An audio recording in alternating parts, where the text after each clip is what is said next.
on. Hi. We're about to get on.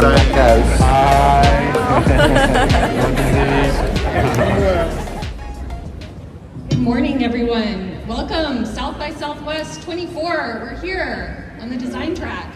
Thank you for coming out. Yeah, come on. Let's go, everybody. Good morning. So appreciate you all joining us for Designing the Future, How Innovators Create What's Next. Here's your cast for today. I'm Val Vacante, VP of Solutions Innovation at Dentsu. My role is all about creating new products, productized services, and joined with me is... My name is Chris Down. I'm Chief Design Officer, Head of Design for Mattel, which is, you may know Mattel, but the brands are much more popular than the master brands. So Barbie, there's this movie, but there's also some other stuff that's almost as good. Hot Wheels and American Girl and Fisher Price and Polly Pocket and Masters of the Universe that kind of dig into your childhood and you'll find Mattel toy. All right, I'm Phil Sage, and I lead the design innovation function at PepsiCo North America. And we cover just a little brand by the name of Pepsi, as well as our entire food business, which is under the Frito-Lay umbrella. So the Cheetos of the world, the Doritos of the world. So yeah, very rich brand portfolio, and yeah, sort of disrupting and transforming the company, into many new different spaces and territories. So very exciting. We have a wonderful team of global designers, which contribute to that story. So very happy to be here at South by Southwest, and yeah, thanks for the invite. And hi everybody, I'm Matt Lorrain, based in New York. I work for Google, where I'm a global head of creative innovation, and my job is pretty much to connect the dots between emerging technologies and big partners, especially in the space of media entertainment. And so we work on technologies such as augmented reality, virtual reality, Gen AI, and try to figure out a way to use those for storytelling, innovation, and design. Now, for the session today, we're going to really cover sort of what does it take to innovate. So we'll share our perspectives there. Then we'll kind of dive into real-world examples, because there's nothing worse than people just talking about innovation. We want to share our stories and really show what's been created and sort of lessons learned. And then we'll kind of wrap it up, of course, talking about the future. So with all that being said, here's the starter question. What does it take to innovate? We'll start with you, Chris. Tell us, innovation is a big deal. Like, what does it take to innovate at Mattel? I mean, it is a big question, and a lot of things that everybody kind of intuitively knows already. And innovation inherently is about creating something that's new. And those of us, I mean, how many of you are dealing with in your work brands, that you have brands that you're working on? How many of you are dealing with products that you want people to care about? I mean, the idea that innovation, that innovation is something new is just kind of a headline, which it feels like sometimes it is. It's actually the lifeblood of what keeps people interested in your products, your brands, your services, and anything that you're putting out there. I mean, ultimately, we're putting things out there for people, for consumers to consume, to connect with. And so the role is critical. So from an importance point of view, it's high on the list. It may be the highest on the list, especially for a designer like me and those that share the same objectives that I share at a company like Mattel. We can get into later a little bit of some of the mechanics and the way that we look at opportunities for innovation and how that works and what the right pace is, because inherently in innovation is also risk. And depending on the company, depending on the product, depending on the timelines, depending on the capital investments required, the tolerance for risk can change. There's always some. How much is the right amount is the magic question. Well, and there was a stat I saw recently, and it said that leaders in companies say that innovation is 80% of importance when it comes to a competitive edge. So like, those are big numbers. So people obviously care about it and know that's going to help you. We talk about creating the future. Having a competitive edge is obviously one way of doing that. Actually, one point on that, the toy industry is interesting, and there may be some of you that are from the toy industry. It's a little different than some consumer products industry in that it's a very high innovation rate, so new product. For our portfolio, which is about 3,500 products a year across the different categories that we represent, about 60%, and thank you for the applause, about 60% are brand new every single year, which is a very, very high, which means that in terms of being risk averse, Mattel is not risk averse because a lot of the stuff we make doesn't work. A lot of the stuff we do make or makes does work, so it balances it out, and innovation is a critical part of how that works, both selling into retail, the customer, and ultimately creating desire with the end consumer are kind of moment of truth. And Phil, you kind of come from the toy world now at PepsiCo, so like, tell us what it takes to innovate.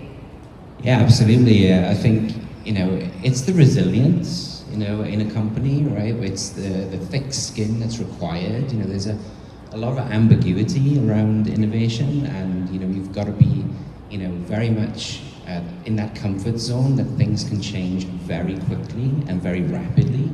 And that ability to be agile and to pivot and to be able to march in a different direction that suddenly has appeared in front of you, right? So I think it's a very particular individual and a team and a construct that can come together around a problem to solve, for that matter, to identify a new problem, and then be able then to rally around it and be able to stitch together a lot of expertise of multiple disciplines in order to advance that problem towards solution fit.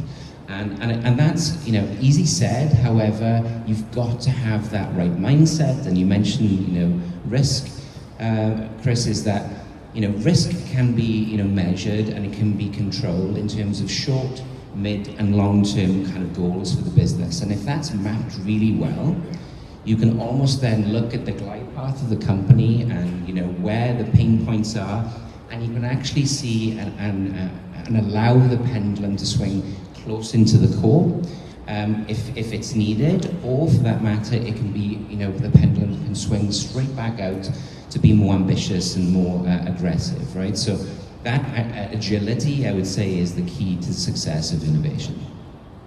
Matt? I really like the discussion on resilience and risk. I think that's a big thing for me. And innovation is something that is celebrated, right? We talk about, we love innovators, we love innovation. There are a lot of campaigns about innovation. But then the reality is that change is scary, and taking risk can be very scary in a corporate environment. And so, how to manage that risk, how to introduce that risk, how to convince the team, and the leadership is very important. And you mentioned short-term, mid-term, long-term. I think that's the way we approach that. We call that the crawl, walk, run, right? Is instead of trying to disrupt something too quickly, which will create sometimes a lot of opposition, start with something smaller and kind of like do it step by step. That's why prototyping, by the way, is very important, right? Being able to have a proof of concept. There's also the fact that innovation, by definition, means getting into the unknown, right? Something new. So how do you make the unknown tangible? How do you convince people that there's something there, there's a there? Again, prototyping, mock-ups, there are a lot of ways you can bring this to life and visualize it. Being able to pivot and really kind of track, being very clear also on what success looks like. I think that's another challenge we have sometimes when the goalpost is being shifted constantly. You're being asked to deliver on something, and then you do it, and like, well, actually, we also wanted, 1 million downloads, and you didn't do it. So being very clear on the expectation. I think those are some of the theme. I guess the last one is obviously imagination. I see exploration, I will add imagination. A lot of innovation is about trying to project ourselves in the future, trying to imagine what the future will be, and trying to imagine then how we can solve for it. And it's hard, and very often we're wrong, but not being afraid of being wrong, not being afraid of failing, I think also is very important. Completely agree, and I think all of us here, I would imagine, have a stack of failures in our portfolio. Guilty, because you have to, right? How are you going to learn? And if, you know, it's that whole ethos of if you're not failing, you're not trying. And I'm just a firm believer of that. One thing before we go on, I did want to talk about perspectives. You know, at Dentsu, for us, it's really important to have, you know, diverse thinking, diverse thought in whatever we're creating. And I think that's different people from different backgrounds, different education. Any thoughts that you all want to share on that? I mean, I think it's a huge one. Diversity is critical, not just to get diversity of thought coming in, but certainly depending on the product, the service, or the engagement that you are creating, having internal creators that have at least a resemblance, if not a direct reflection of the consumers you serve, is critical. And I've seen and felt and experienced moments where we've missed things because we make assumptions about our consumer audience. By the way, our consumer audience, the majority of them are 4 to 7 years old, so we also have mechanisms in place so that we can observe and engage those consumers and their parents to really make sure that a middle-aged man is not making the wrong assumptions about a toy for a 4-year-old. Well said. Great. Cool. So, chapter 2, everyone, pioneering the future. So now each of us will sort of dive into some of our real-world, examples. Cool. As I mentioned, I'm from Dentsu. I'm really fortunate to work in our Dentsu Innovation Initiative group. And as I mentioned before, our group is all about creating, you know, new products, new services, and really living one foot into the future.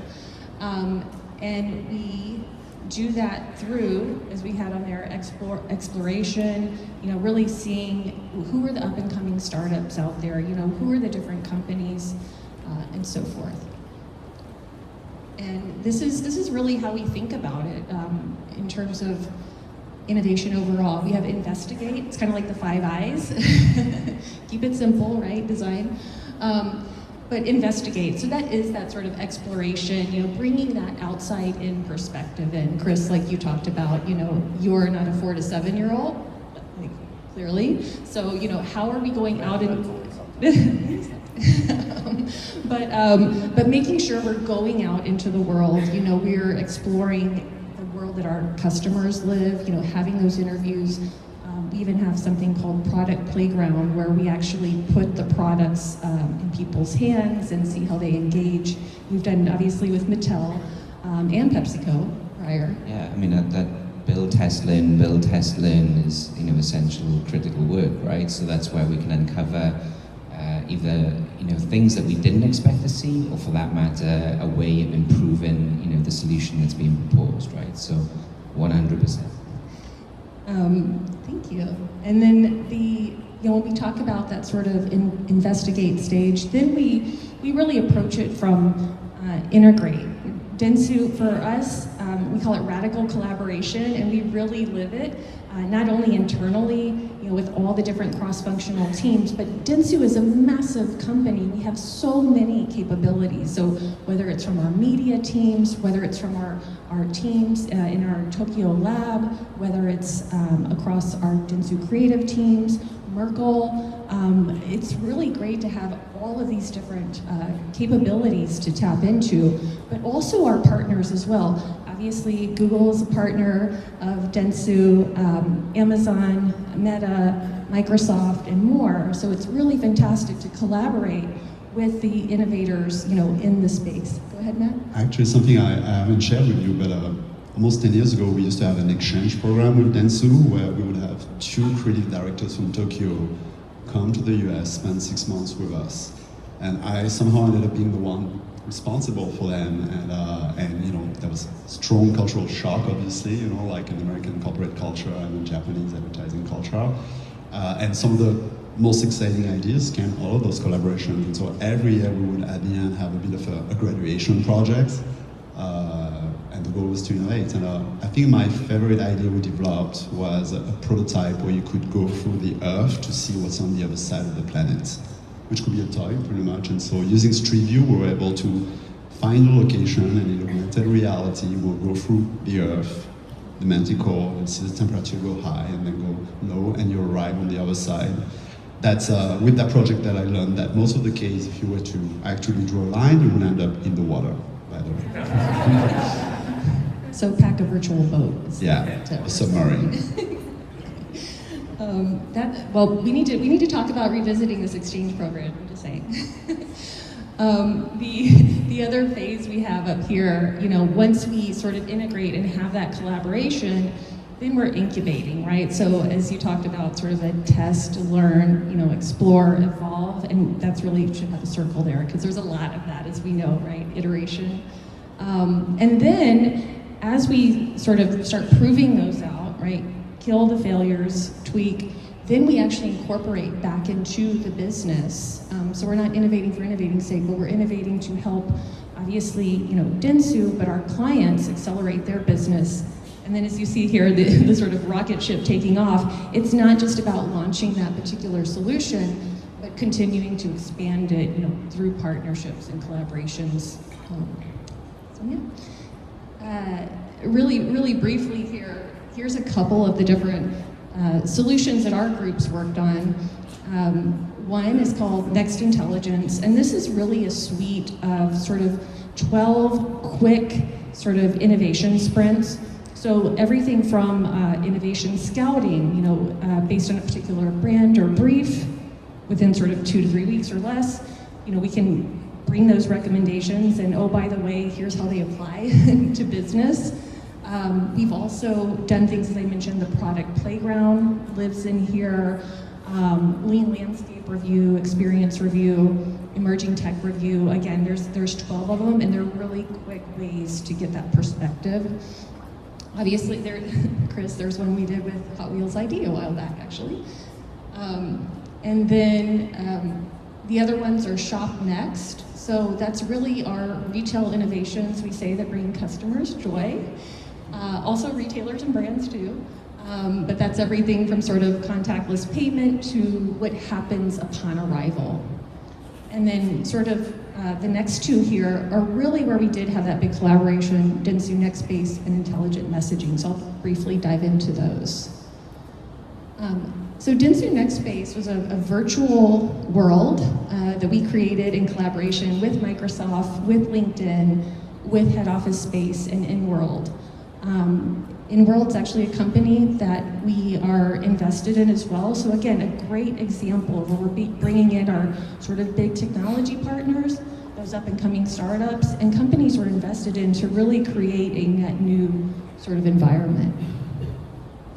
And here is a quick video on intelligent messaging, our solution we just publicly talked about at CES recently.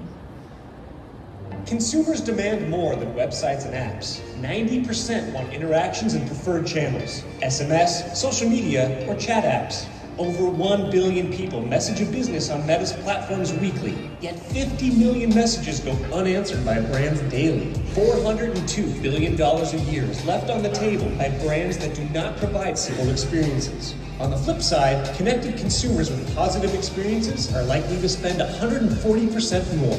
That's where intelligent messaging comes in. Now, for the first time, Dentsu brings together a full suite of intelligent messaging solutions designed to accelerate one-to-one customer experiences with conversational messaging, AI-amplified assistance, and human connection. How are brands accelerating one-to-one conversational experiences? With intelligent messaging. Launch one-to-one AI-powered conversations from almost any media. QR codes, in-store signage, events, websites, traditional media, and more. Provide personalized AI-powered product education, product selection, and guided selling tailored to customers' unique tastes and choices. Gather customer insights and qualify leads through AI-powered question and answer flows that drive action. Continue the conversation with one-to-one marketing messages. Stay connected with product announcements, promotions, loyalty rewards, and shoppable moments. Amplify assistance, improve performance and support with AI-powered chatbots, synthetic humans, and our human-powered team 24/7. Increase sales, customer satisfaction, and lifetime value from discovery to loyalty. Innovative brands, schedule a demo and start accelerating one-to-one conversational experiences today. Great, so that's intelligent messaging. As you can see, it can apply to a number of different areas of the business. Consumer. Here we go. Cool. So as you saw in the video, we've actually, with intelligent messaging, we've just launched it and have already worked with brands like JCPenney, Glenfiddich, as well as World Wildlife Fund. And you can see here a couple of our partners. Our key partner in developing this was Meta, and we actually created a Meta Messaging Alliance, which allows us to have access to alpha and beta products across their messaging platform before anybody else. When we talk about sort of test and learn, we can have that early access and competitive edge, as we talked about earlier. Consumer. And sort of lastly, before I turn it over to Chris, in the spirit of National Barbie Day, which was actually yesterday, for those who did not know, we actually put an example together here of how intelligent messaging might look or feel for the Barbie brand. Here, as you saw in the video, we can launch these experiences from any media possible. In this case, this was an email that went out recently that we sort of mocked up for the example here, where you have Mattel Creations, which is really focused about fandom, and whoever receives this could scan a QR code, boom, launch that one-to-one conversation. This is a multimodal experience, so you can actually type in, hey, can you tell me information about Barbie? And it'll pull up existing content from Mattel Creations site. Or if you want to use your phone and scan the Barbie logo and store there, it will actually pull up content from the site. And of course, lastly, we talked about Meta, and Chris and I were exchanging messages on this actually yesterday, but if you have the Meta Ray-Bans and ask it information about Mattel Creations or Barbie, of course, you're served up AI-powered instructions or information. So just a nice way how we're really looking at sort of connecting those experiences. And with that, I'll turn it over to Chris. Okay, thank you. And interesting, I'm getting to know about what the product and platform does, and certainly from a consumer engagement point of view, while I'm focused on product toy. And by the way, the definition of toy is changing and has been changing kind of under our feet for the last over a decade. And you know this well, Phil. Is it digital? Is it physical? Is it digital and physical? Is it something that we're not even conceiving of? Probably yes, and maybe for sure. And it is all inside of the big bucket of play. So, when we think about toys at Mattel, we're really thinking about play in general. One of the things that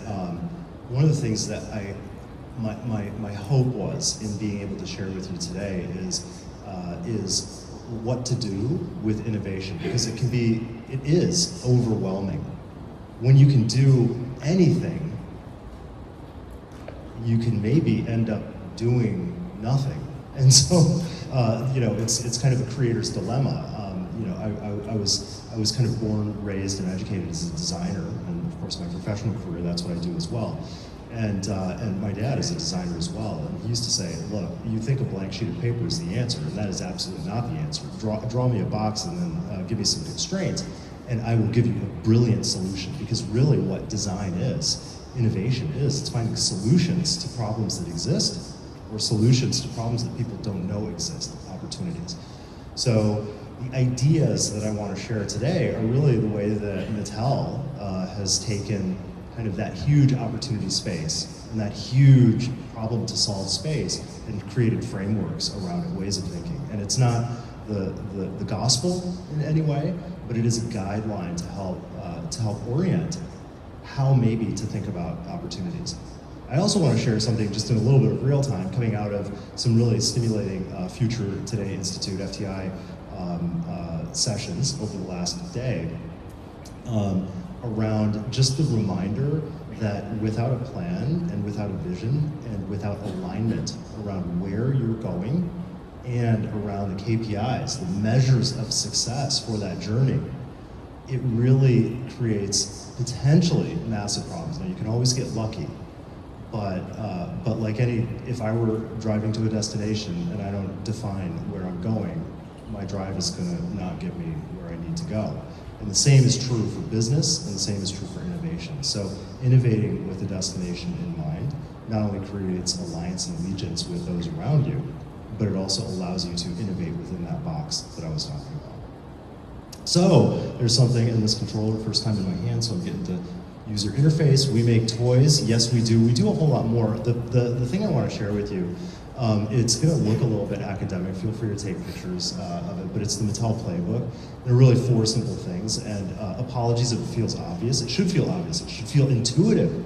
But there are 4 things that for a company like Mattel that is steeped in the history, the heritage of brands that people generationally recognize and love, they're important guidelines for us as we think about how to innovate for the future. And the first one is really understanding kind of what first and foremost is unique to Mattel, which is brand and brand purpose. And brand purpose can be very deep, inspire the possibilities with Barbie, or nurture the challenge of spirit with Hot Wheels.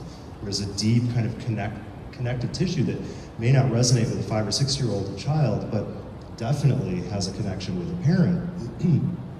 But the idea that that brand, if it's a heritage brand, a generational brand, has value to it, making sure that what we are designing and conceiving of connects back and pays service to building or servicing the purpose of that brand is critical. That is a non-starter if we're innovating things that distract people from what that brand represents in society. Now society changes, tastes change, and that's important as well. So we're always looking at the consumer, which to me, depending on whether it's a new product launch or a launch against an existing brand, always keeping the consumer in mind. I talked about, I'm not a 4 to 6 year old, though my wife would maybe argue otherwise at various points. But understanding the consumer empathically and professionally is really important. They're not always right. They kind of think they know what they want right at the moment. But when you get into a can-do test and a kid can't do it, that's a pretty good wake-up call that you're barking up the wrong tree.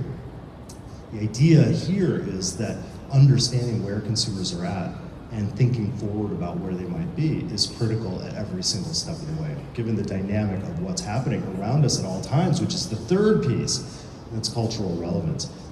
I mean, we're dealing with moments where the FUD, fear, uncertainty, and doubt of AI, was like making people's knees knock together 8 months ago, 12 months ago. And today is like the kiwi strawberry of South by Southwest. Every third conversation, every first conversation involves AI in some way. Is it a societal trend? Yes. Is it a technology? Yes. Is it an opportunity to improve the output, the efficiency, and the effectiveness of the organization? Yes, yes, and yes. Is it also kind of freaking people out? Yes, and I'll show you more on that a little bit later. But the cultural relevance is really kind of a keystone in ensuring that what we create is actually going to resonate. Of course, we're dealing in futures. Toys are somewhere between 12 and 15 months into the future. So we're working on fall 25 and 26 as we speak. The last one, and this is kind of unique to Mattel, but actually it is specific to Mattel, but not unique to Mattel, is just understanding how you can leverage the asset that you're building. So if everything that you do is in service to that brand, how are you then leveraging that equity across the ways that consumers connect with the brand? And I'm going to give you some examples. I'm going to actually go through kind of 3, they're not even case studies, but maybe we call it that for this. Case studies that talk about a little bit how we unpack that and look at it. Again, some of it's going to be straightforward and obvious. I'm going to start with our lady herself. Happy birthday, Barbie, 65 young years old yesterday. Yes. Wore a little bit of pink. If my Barbie comrades were here, they would be like, "You're not wearing." Be proud. They would not be proud enough. I should be wearing my Knuff sweater, maybe the full dance jumpsuit. But I did want to just pay homage to our lady. This is Barbie doll number one in the zebra stripe swimsuit, the first one. And that wonderful photo on the left was taken in the 40s. And it is our 2 co-founders, Ruth and Elliot Handler. Those of you that saw the Barbie movie, heard the name thrown around a little bit. Ruth indeed was not just a co-founder of Mattel, but the inventor of Barbie. Longer story for a different session. I'll talk about Bill Lilly and the salacious past that Barbie actually has. But she had a dream and a vision, and she observed her daughter, Barbara, who is pictured there on the lower right of that photo, playing with paper dolls, had an idea that was inspired by things that she was seeing in the marketplace, repurposed those ideas into what has become the modern day 11.5-inch fashion doll and Barbie. Barbie started it all. It was a revolution. And it was through consumer observation, home observation. By the way, fun footnote, not going to be talking about it today. Elliot Handler, upper right, was also a co-founder, and his invention was Hot Wheels. Not too bad. One in 1959 with Barbie, and one in 1968 with Hot Wheels. Two of the biggest brands in the toy industry. I mean, and that doesn't happen anymore. It's rare to see these kind of multi-100 million, or in this case, they're both over billion-dollar brands. At this point, last for as long as they have and create the kind of consumer connection.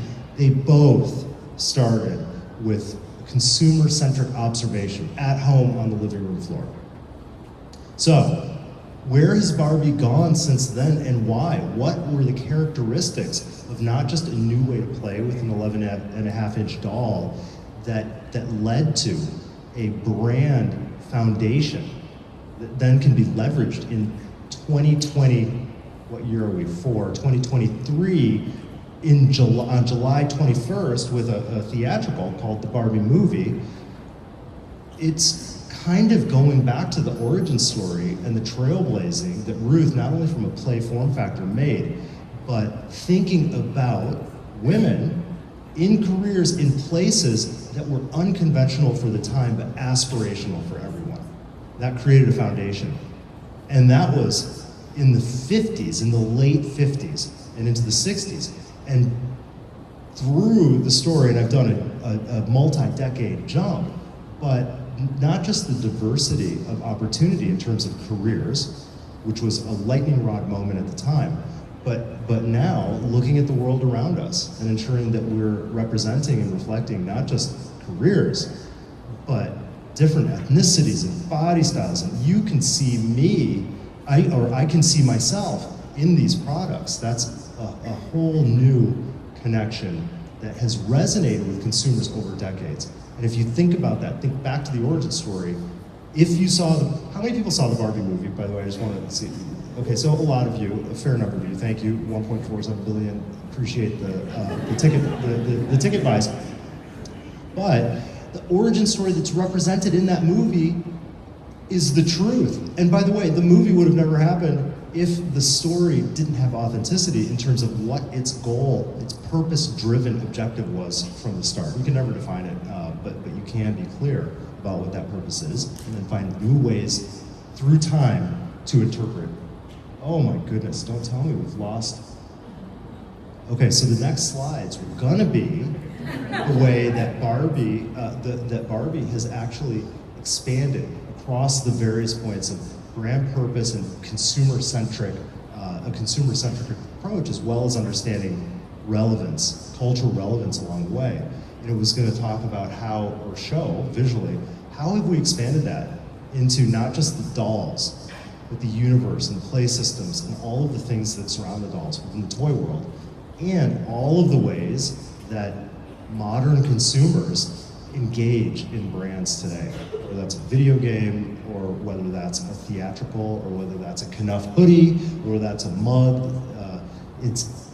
Consumers are touching brands in a lot of different places, and how are we 360 surrounding them in the right way that resonate with not just what that brand represents. It's not just the logo and Pantone 219 pink. It's also the way that we're connecting that is authentic to the purpose in the beginning. So that's Barbie. I don't know where my slides went. That's crazy. It was great.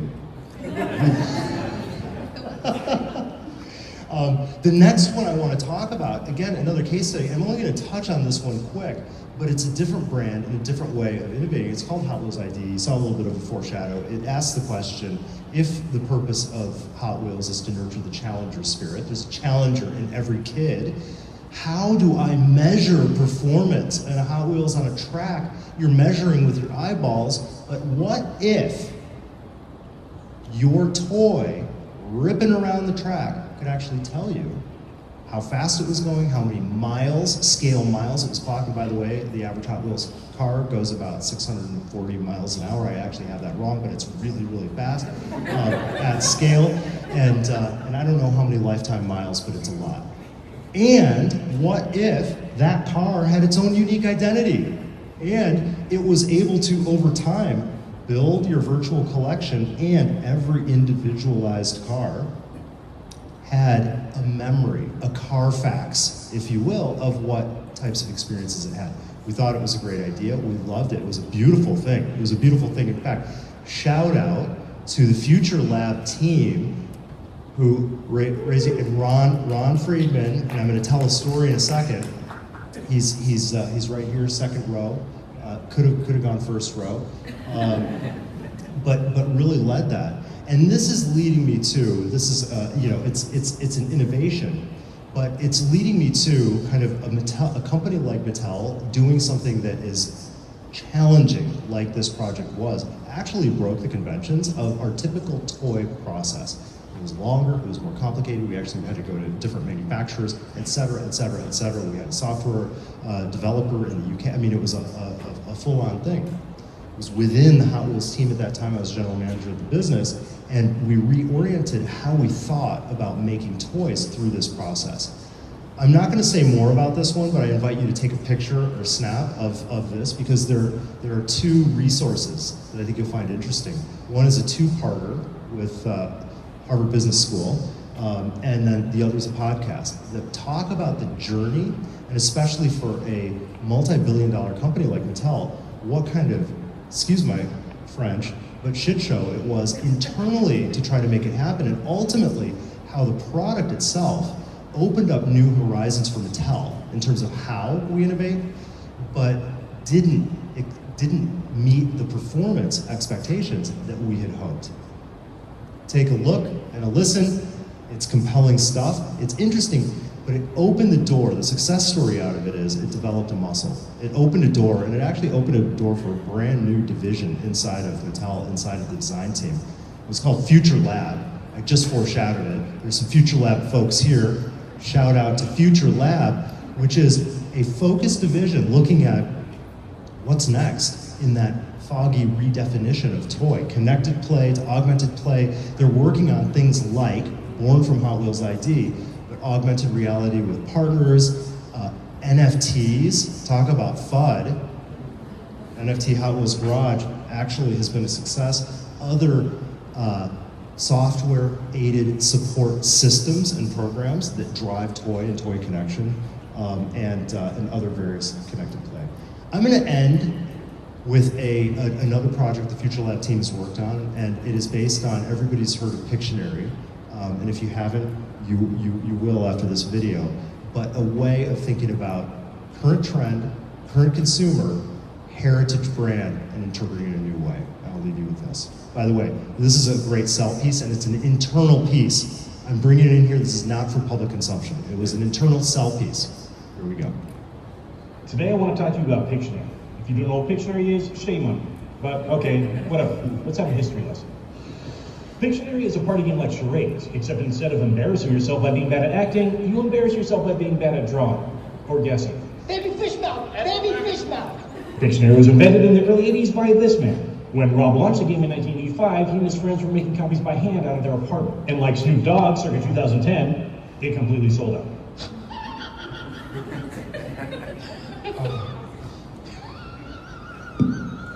You need to stop.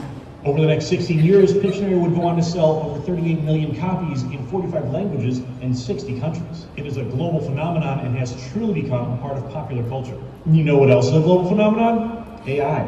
Not that. I'm talking ChatGPT, Midjourney, DALL-E 2, Stable Diffusion, the kinds of AI that gave us a new Drake video. Pope Francis dripped out in the white puddle gel, and the absolute nightmare that occurs whenever a computer tries to imagine what happens when humans shake hands.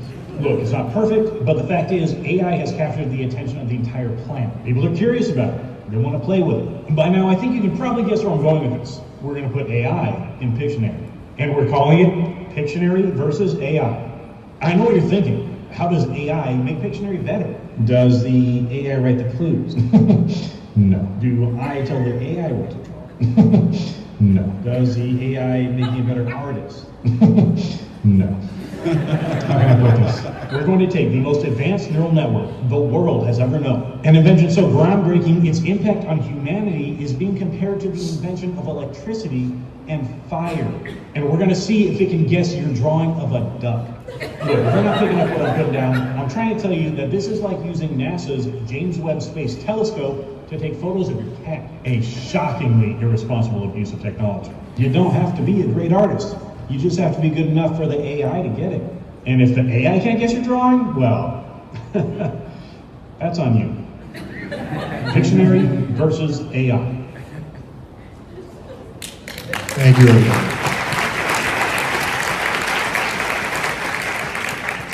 It's fantastic. It just takes me back the last few years and making crazy videos. But yeah, but wow, didn't that get it across? So that's fantastic. Just reflecting and actually building on a point that you mentioned, Chris, is that you mentioned about diversity and about cultural relevance, and I was reflecting on what about the future and how are we kind of approaching the future, and I kind of angled 3 different subjects that I want us to openly talk about and share with the wonderful crowd here. But I think the first subject matter is about talent. I think we really underestimate, both the people that are around us, that we work with on a daily basis, and the relationships that we forge, and the level of respect that we have for each other. And when that level of respect is in place and the right talent pool is working and pulling together, you are capable at creating that future context. And we talked a little bit about them short-term versus longer terms. It's a case of stitching together that unique skill set and platform in order for it to advance the agenda of not just, the project that's at hand, but the corporate agenda, right? Where it needs to go in the world. And so I pulled this video up, from our peers back in the office. And I think it really starts to speak to that. So I'll skip to the next video, and if you could just run that would be great. It'll give you a really good indication of within design innovation how it works together. Brands today go beyond what we hold in our hands and what we see with our eyes. They can create a chain reaction of positive moments. At PepsiCo Design and Innovation, we're not just working on design. We're helping to shape brands for the future, to bring ideas to real people at a global scale. Our secret weapon? Bringing in talent with a diverse set of skills. Curiosity, 同情 Compassione. compassion, partnership, Trabajando juntos. 乐观 optimism, Resilience. diverse thinking, Dywersyfikacja rozmyśleń. confidence, 保持 Humbleness. Bringing together design expertise with empathy and passion to create an environment at work that makes the work even better.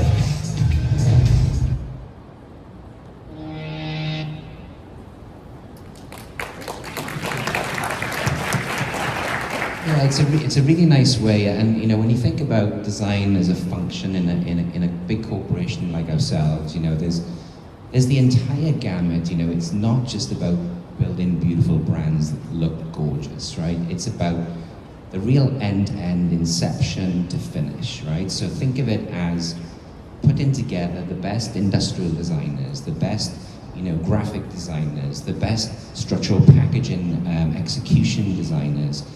And then it's thinking about how we leverage functions like design research to best inform and build empathy with, the humans that we are designing for, getting into people's homes, really understanding the attitudes and the habits and the nuances and the behaviors that they are using and expressing on a daily basis. That's where we really start to understand the today, and that's how we can then look forward and simulate and use foresights, tailwinds, headwinds, which allow you to simulate that future state and build the tension between today and that future context. That's where you can start to get into backcasting from that future state and allow us to create solutions which not just kind of are products that end up on shelf, but where do they end up on shelf? How are they getting into the hands of our consumers? Are they going to the supermarket, or are they actually clicking a button via the UX, UI that we are scrolling and mining and engaged in on a digital platform in our hands or in our pockets?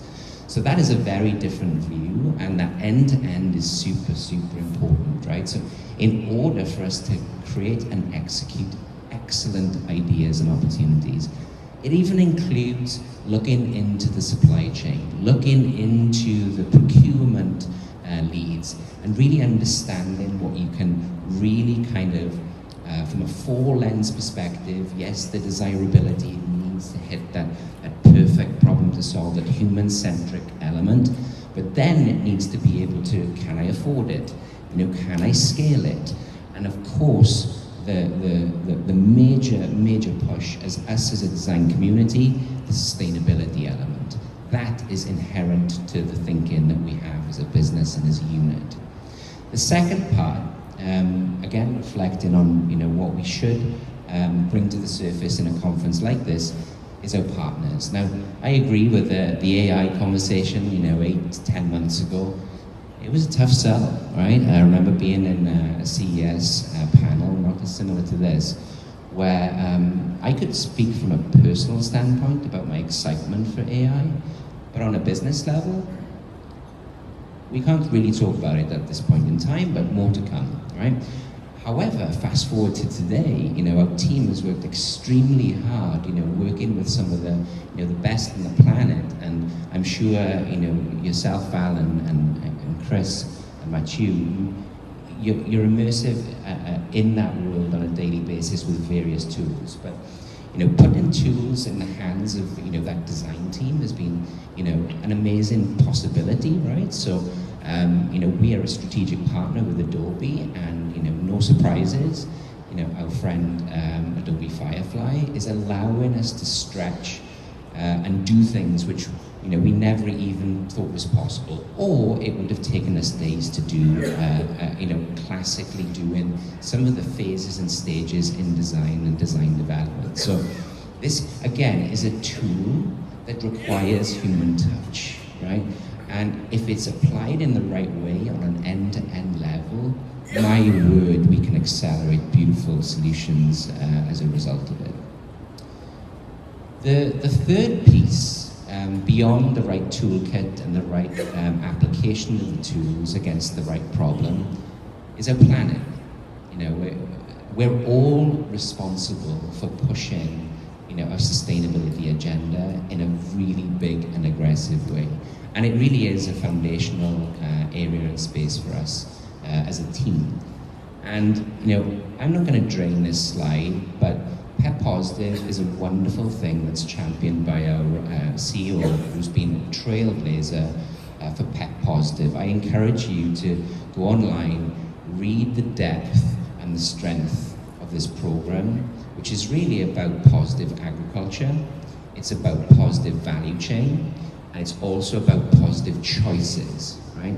And the ability to put, functional ingredients and foods and solutions in the hands of our users, which are better for you, right? So it's an amazing program, and I really encourage you to dig deep. On a personal level, I think this is worth mentioning, because human centricity, you mentioned as well, Chris, is that we need to take human centricity and do human centricity plus, right? What I mean by that is that we should be thinking it through a lens of life-centered design. And what I mean by that is that the power of human centricity plus our humanity plus then our ability then to impact the globe and the planet on an impactful level. that is our collective responsibility. I listened to a wonderful gentleman, Don Norman, who you may have heard of as the godfather of human centricity, and recently listened to a talk by him, and he's put together a great book, which is the Design for a Better World. I encourage you to buy it, read it, cover to cover. But that is part of the responsibility and the information that we should be applying in our job on a daily basis and an hourly basis. So I encourage you to do that. And so that kind of leads me on to the color pink, which obviously was for our friends at Barbie today. But hopefully them three kind of key anchors just gives you a little bit more of an understanding of what's really responsible from a design innovation standpoint and what we're truly passionate about. Thank you, Phil.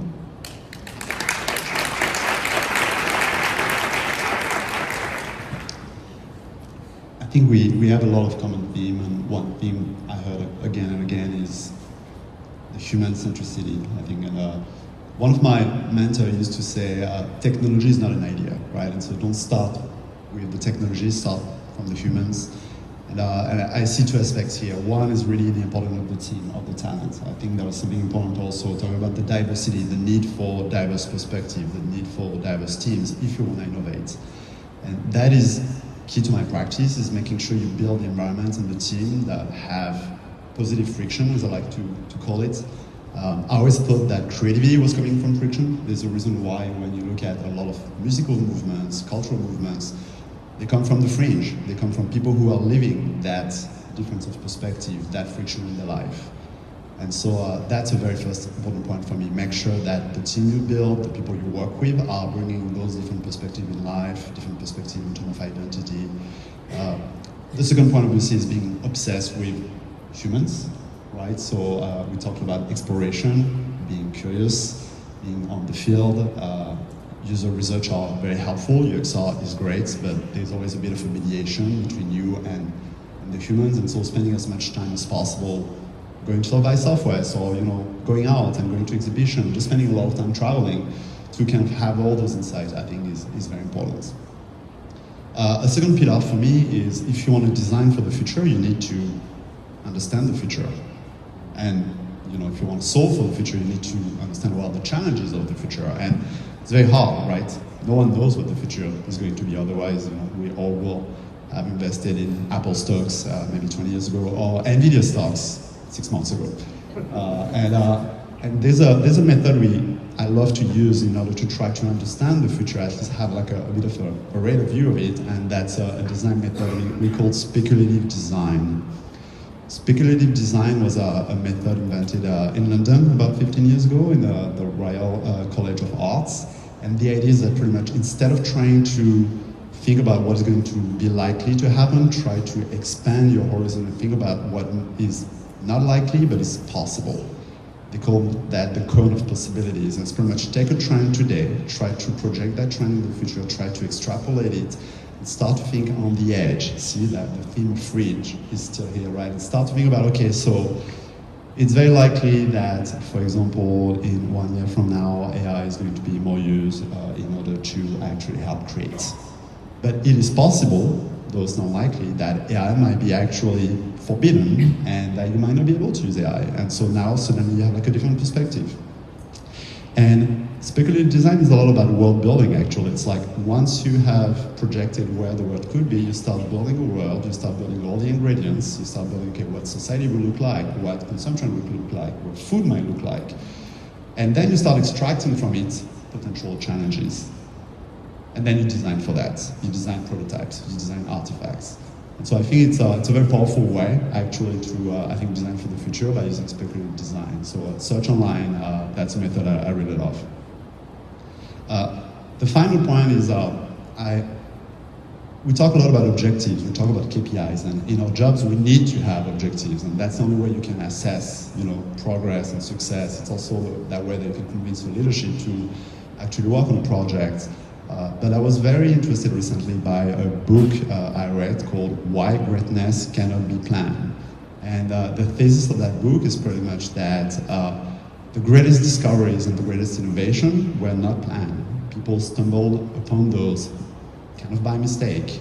And the takeaway from that book was pretty much, if you want to maximize your ability to innovate and design for the future, recognizing that we have no idea where things are going pretty much, you need to shift your mindset and you have to become a treasure hunter. And that has stayed with me since I read that book. You know, how do I make sure that I become a treasure hunter? How do I create a team? How do I create an environment where everybody is treasure hunter? That means that you need to multiply the surface of research. That means that you need to adopt a different mindset where you're not just laser focused on one thing, you also try to look around. And once you find those treasures, then you can develop them, then you can innovate. So leaving you with those few thoughts, but it's been very inspiring for me on how to design for the future. Recognizing again that it's a very imperfect art, clearly not a science. Again, if we knew where the future was going, the world would be very different. Now showing you a few practical examples of how we're trying to design for the future. Here's a project I worked on about 14 months ago with the band Gorillaz. We created an augmented reality experience that turned Times Square into a giant music video. And so that was an experience you could download an app, and then in augmented reality, you would see this. There's like no VFX, no post-production. What you see here is like an exact capture of what the phone will see. So that was a good example, in my opinion, of designing for the future. We started with a technology and a human insight in a way. The technology is called geospatial, and it is a technology that is built on top of Street View and lets you attach content to any public physical location. So that was the starting point. With that technology, you can attach content. What do you do? The human insight in that case is, it's actually a personal insight more. For many years I've been walking to my office. I'm lucky to walk during my commute, and I've been dreaming, wouldn't it be cool if I could have one day AR glasses, and as I walk, the world around me would be a music video. And all the buildings, you know, maybe the windows, you would have the performers all over the windows, maybe the building would be changed. That was a bit of a personal dream. And so obviously when the technology came, I was like, that's it. That's the moment. Let's do it. And then talking about being a treasure hunter, I've been lucky enough for all those years to work with a lot of great creative partners, great studios, great organization. And typically, I had a technology, I had a deadline, 8 weeks, we had some budgets, and I knew the right person to call in that case. I knew someone who was working with Gorillaz, who was working on their new album, and that's how the magic happened. And so that's, again, a project that was live for about a year and a half, and that was us also, in a way, trying to foresee where the future goes, you know, because a lot of us think that we might most likely have augmented reality glasses 10, maybe 20 years from now. And this, in many ways, is most like a preview of an augmented world where you can decide actually to transform your environment and use it as a stage for creativity and for experiences. Then, moving beyond, you know, Gorillaz was the first project. We started easy with one location. And then we decided to explore, okay, so what about gaming? I think we have toys, gaming, so we have a lot of common themes here.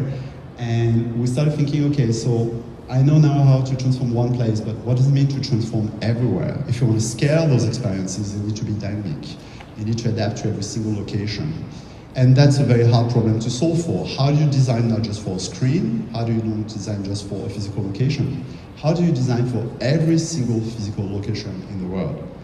Those are examples of future design challenges. You know, in a world where you have AR glasses, the equivalent of responsive design is not going to be, oh, I have like 5 different screen resolutions. It's going to be, I have billions of locations and I need an experience that works everywhere. And so the project you see here is a game we developed with the Japanese company Taito that is famous for video game Space Invaders. Last year was the 45th anniversary of Space Invaders, and so we were privileged to work with them. We went to Tokyo, we showed them a few mocks, trying to show them where we thought it could go. They loved the visualization, they loved the prototype. And we built a game that pretty much lets you play, again, in any public location, and we have data on the buildings, we know where you are, we have like a 3D mesh of all the buildings, and so we were able to build an AR game where not only you were pretty much playing Space Invaders in the real world, But something you don't see in that GIF, we also will let you play them in 3D on your phone, a game level that is built in real time based on your environments. And again, you see how this is like today's innovation. That's something that is using today's technology. In the meantime, this is in many ways a reflection of where the world is going if one day we massively adopt augmented reality glasses. You know, like the mobile game of the future with VR glasses will potentially look like that. And again, the challenges will be, how do you design for everywhere?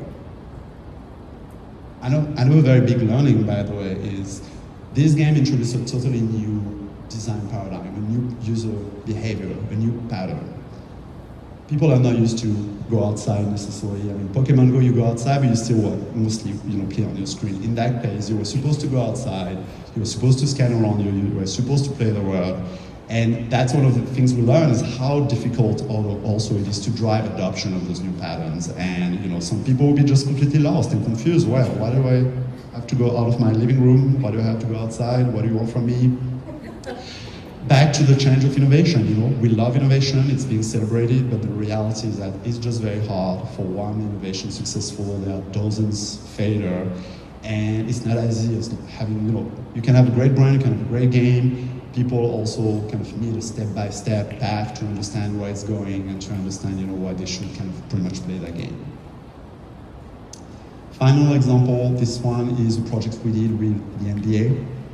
We had a great partnership with the NBA for the Pixel phone, the Google Pixel phone, and the Pixel phone is the official device of the NBA. And so 2 years ago, when there was a lot of thinking around the metaverse and how do you expand a franchise and IP, in that case, the NBA, we worked with the NBA to create pretty much the virtual metaverse of the NBA.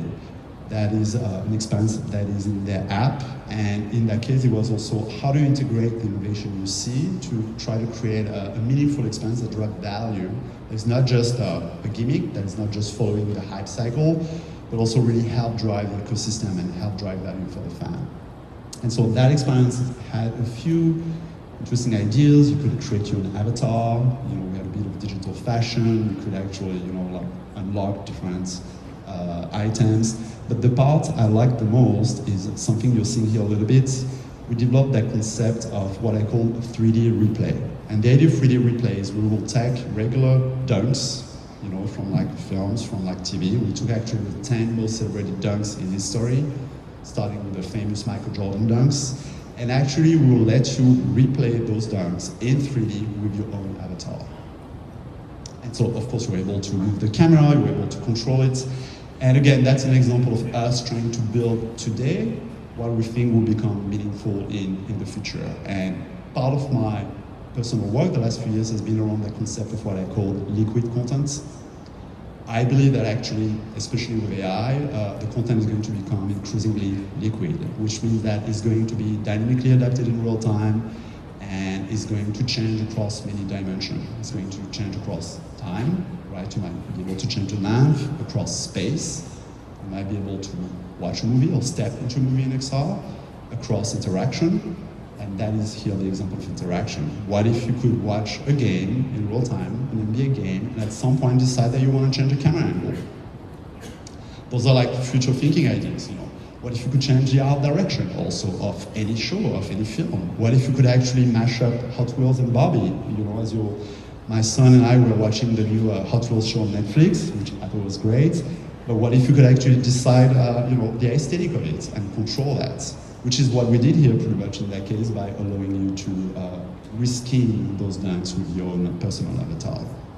So as you can see, there's always a bit of a tension between we're building something now with the latest technology, but always in mind, where we believe potentially the world is going. It's never perfect. We don't know where the future is going, but it's always a way to learn a lot and to validate hypotheses and to hopefully, future learnings or where we think we should invest more. Thank you so much, Matt. Well, I know we are at time, but I guess really quickly, if there's any, we'd love for you all to stay connected. Yeah, we appreciate you all coming out. We'd love to stay connected. We hope you all enjoyed the stories, and we'll be outside if you all want to connect. So thank Thank you again. Thanks, everybody. Thank you, everybody. Thank you.